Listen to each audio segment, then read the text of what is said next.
Lecture के पहले हिस्से में हम बात कर रहे थे पिलाज की। अब उसके अलावा जो मैमल्स हैं इनमें जो उंगलियां हैं उनके बिल्कुल एंड पर क्लॉज भी पाए जाते हैं।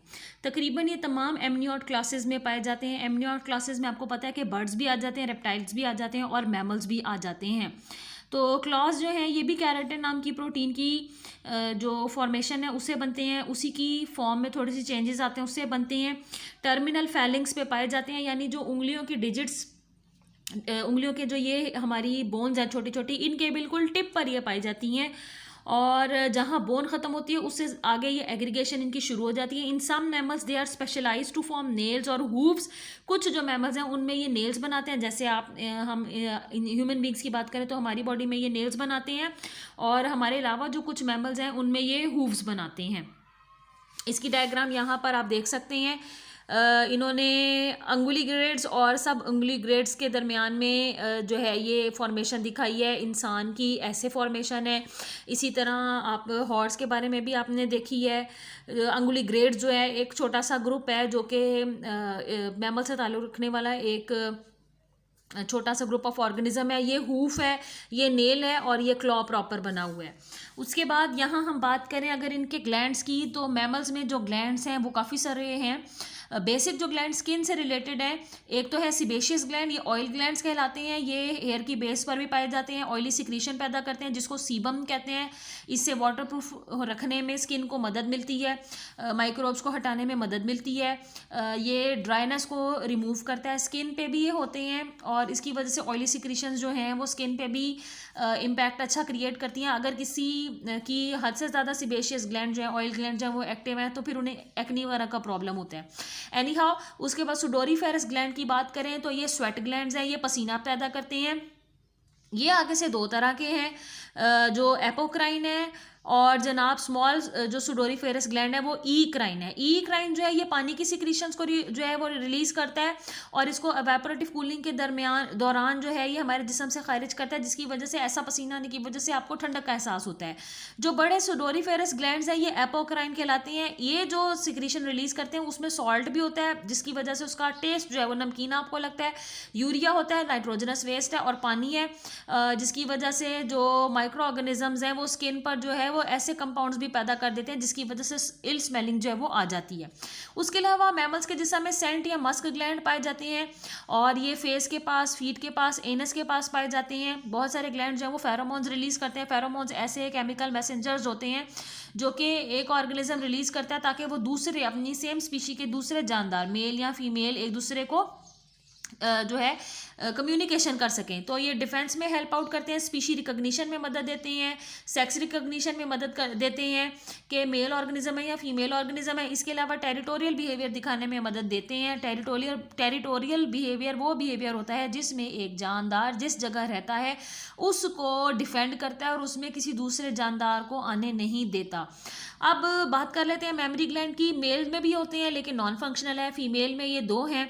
दोनों में मिल्क प्रोडक्शन होगी, प्रेगनेंसी के बाद होगी। मिल्क जो बनेगा वो वाइट सिक्रीशन होती है जिसमें बहुत इंपॉर्टेंट मिनरल्स, नमकियात, कार्बोहाइड्रेट, शुगर जो कि लैक्टोज कहलाती है, थोड़े से फैटनिंग प्रोटीन्स और मिनरल कंपोनेंट्स होते हैं। अच्छी अमाउंट में एंटीबॉडीज़ भी होती हैं जो कि जब न्यूबॉर्न बेबी को जब मिल्क पे फीड कराया जाता है तो उसको इम्यून सिस्टम को बेहतर बनाने में मददगार साबित होता है।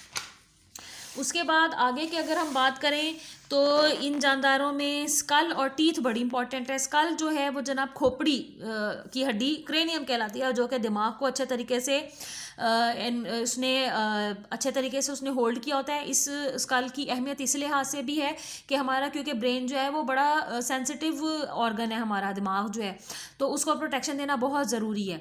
और स्कल में फिर आप देखते हैं कि स्कल के साथ ही जॉ अटैच्ड होते हैं। ऊपर वाला जो जबड़ा होता है वो स्कल के साथ नीचे की तरफ अटैच्ड होता है और ये इमूवेबल होता है, जबकि जो निचला जबड़ा है वो मैंडिबल नाम की हड्डी के थ्रू बनता है और ये ऊपर वाले जबड़े के साथ पीछे की तरफ यानी हलक की तरफ जाकर आर्टिकुलेट करता है, यानी फिक्सिंग करता है, जिसकी वजह से जो जानदार हैं वो अपने निचले जबड़े को हिला जुला सकते हैं, निगल सकते हैं, चबा सकते हैं अपनी खुराक को, जबकि ऊपरी जबड़ा जो है वो अपनी जगह पर ही रहता है। उसके बाद अगर हम कान की बात करें तो 3 छोटी छोटी हड्डियां पाई जाती हैं जो कि हमारे जिस्म में पाई जाने वाली सबसे छोटी हड्डियां हैं, कैल्शियम कार्बोनेट की मिलकर बनी हुई हैं। असल में इनको बोन्स भी नहीं कहना चाहिए, इनको कैल्शियम कार्बोनेट की प्लेट्स कहना चाहिए। इसके लिए बायो में इनका वर्ड जो इस्तेमाल है वो ऑसिकल्स होता है। इसके अलावा जानदारों में जो आपका पैलेट है, जिसे आप तालू कहते हैं, वो आपके ओरल कैविटी में ऊपर की तरफ बनी हुई हड्डी है, जो कि आपका पूरा ओरल कैविटी को लीड करती है, लेकिन आगे जाके वो सॉफ्ट हो जाती है और मस्कुलर हो जाती है। वहाँ पर हड्डी जाके ख़त्म हो जाती है ताकि आप खुराक को आराम से निगल सकें। ये जो डायग्राम आपको बनाकर दिखाई गई है, इसमें आप देख सकते हैं कि ये नेजल कैविटी है, तो नाक से सांस लेने के लिए ये हिस्सा जो है कारआमद साबित होगा। ये नोज़ है, नोज़ बाहर की तरफ जिन ओपनिंग से खुलती है उन्हें नॉस्ट्रल्स कहते हैं। ये ओरल कैविटी है जहाँ पर आप देख सकते हैं कि खुराक को जो है निगला जाएगा। ओरल कैविटी यहाँ लेबल भी हुआ है। यहाँ पर आप देख सकते हैं कि pre maxillary, maxillary and palatine bones जो है ये तीनों फ्यूज़ करके इन्होंने सख्त हिस्सा बनाया हुआ है। इसको उर्दू में तो तालू बोलते हैं और इंग्लिश में हम इसे पैलेट बोलते हैं। यहाँ तक हड्डियाँ, बाद में जाके मस्कुलर पोर्शन स्टार्ट हो जाता है ताकि खुराक को अच्छे तरीके से निगलने में आसानी हो सके। ये भी आपको पता है कि हमारे हलक के बाद ट्रकिया सांस की नाली होती है और ओइसोफेगस खुराक की नाली होती है, क्योंकि ये और दोनों की ओपनिंग्स हलक में जाके खुलती हैं। तो खुराक का टुकड़ा जो ओरल कैविटी से होकर यहाँ हलक के एंड तक पहुँचता है, फेरिंग्स के एंड तक पहुँचता है। यहाँ पर ट्रेकिया के ऊपर ये ग्लॉटिस नाम की ओपनिंग होती है जो कि बंद हो जाती है एपिग्लॉटिस नाम के लिड से, ढक्कन से। जब ये इसको बंद कर देता है तो खुराक का टुकड़ा सीधा इस रास्ते यानी खुराक की नाली की तरफ उतर जाता है और सांस की नाली को थोड़ी देर के लिए निगलने के प्रोसेस के दौरान बंद कर दिया जाता है। इस तरह से खुराक को हमने खाना आसान हो जाता है। अब हमारी ओरल कैविटी में ये तो हमने पैलेट के बारे में पढ़ा, हमने पढ़ा कि जी ज़बान है और वो जनाब स्लाइवरी ग्लैंड्स मौजूद हैं और स्लाइवा सिक्रीट करते हैं, खुराक को सॉफ्ट बनाते हैं और उसको हज़म करके यहाँ ओरल कैविटी से ही जो है ओइसोफेगस की तरफ धकेलने में मदद देते हैं। इसके अलावा हमारे दांत यहाँ पर पाए जाते हैं। दांत जो हैं वो दो तरह के एक जानदार में हो सकते हैं, एक तो है होमोडोंट और दूसरा है हेट्रोडोंट। अगर किसी जानदार में तमाम दांत एक ही जैसे होंगे, कॉनिकल शेप के होंगे, तिकोने से होंगे, तो उस कंडीशन को हम कहेंगे होमोडोंट कंडीशन। और अगर किसी जानदार में एक या दो तीन तरह के दांत या चार तरह के दांत जो हैं वो पाए जाते हैं तो उसको हम कहेंगे हेट्रोडोंट डेंटिशन या हेट्रोडोंट कंडीशन। मिसाल के तौर पर आपने क्रोकोडाइल वगैरह में देखा होगा कि उनके सब के सब दांत नोकीले होते हैं और कॉनिकल शेप के होते हैं। उस तरह की जो डेंटिशन है जिसमें सारे दांतों की शेप एक जैसी है, लगभग फंक्शनिंग भी एक जैसी है, उसको हम कहेंगे होमोडोंट। जबकि हम मैमल्स की बात करें तो हम मैमल्स में आपको चार अलग तरह के एटलीस्ट दांत जो है वो नज़र आते हैं। इंसाइजर जो सामने फ्रंट के दांत होते हैं, फिर पॉइंटेड केनाइन जो कि नोकीले से होते हैं, उसके बाद प्री मोलर, इनकी 2 रूट्स होती हैं, और उसके बाद मोलर जिनकी 3 रूट्स होती हैं, जिनको आप दाढ़ें बोलते हैं। तो दांत जो है वो दो तरह के सेट्स पाए जाते हैं मैमल्स के अंदर। एक जनाब मिल्क टीथ होते हैं जो कि दूध के दांत होते हैं, आर्जी होते हैं, इन्हें डेसिडुअस भी बोला जाता है। ये गिर जाते हैं जब आपकी उम्र 6 से 7 साल होती है, तो ये गिरना शुरू हो जाते हैं और एक एक करके गिरकर ये परमानेंट टीथ से रिप्लेस हो जाते हैं। परमानेंट टीथ ये वो दांत होते हैं जो मिल्क टीथ के फॉल करने के बाद आपके जो ओरल कैविटी, आपके जो जॉज हैं उनमें बनते हैं। अब एक बार जब ये बन जाएंगे तो तमाम ज़िंदगी यही कायम रहेंगे। ये अलग बात है कि अगर वो डैमेज हो जाएँ, टूट जाएँ, कैविटीज़ वगैरह लग जाएँ तो उससे उनको नुकसान पहुंच सकता है। बहुत सारे जो हमारे ऑर्गेनिजम्स हैं उनमें आप टीथ जो है उसकी फॉर्मेशन देख सकते हैं। मिसाल के तौर पर इंसानों में ये फ्रंट के दांत इंसाइजर हैं, नोकीला सा ये दांत जो है कैनाइन है, उसके बाद आपको प्रीमोलर नजर आ रहे हैं और सबसे एंड में जो है वो मोलर होती हैं।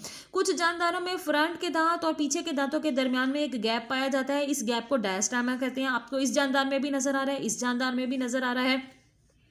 इसके अलावा इस जानदार का नाम है कोयोट, ये कैनिस लैट्रेंस है। ये बड़ा ही इंपॉर्टेंट कार्निवोर ऑर्गेनिज्म है जो कि गोश्त पोश्त खाता है, चीड़ फाड़ करता है, कार्निवोर ऑर्गेनिज्म है। और आप देख सकते हैं कि इसके दांतों में कितने अजीब तरीके के उभार हैं और इसके कितने नोकीले दांत हैं। इन नोकीले दांतों को और इन दांतों को जिनके ऊपर इस तरह से एजेस बने हुए जिसकी वजह से कटिंग की जा सके, जिसकी वजह से अच्छे तरीके से किसी चीज़ को चीड़ फाड़ किया जा सके, ऐसी जो फॉर्मेशन होती है उसको कार्नेसियल अपरेटस बोलते हैं।